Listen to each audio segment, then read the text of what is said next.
সংযুক্ত আরব আমিরাত প্রবাসী দেশে যাচ্ছে ছুটিতে, গিয়ে দেখে ভিসা ক্যান্সেল। চিন্তা করেন তখন এই ব্যক্তির কীরকম লাগবে।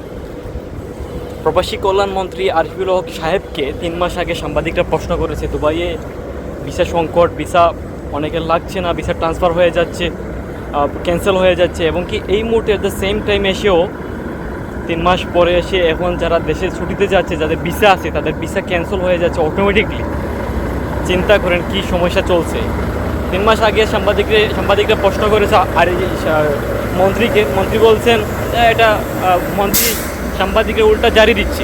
চিন্তা করেন এই এট দ্য সেম টাইম 3 মাস পরে এসে মন্ত্রী সাহেব বলছে আমরা দেখছি বিষয়টা।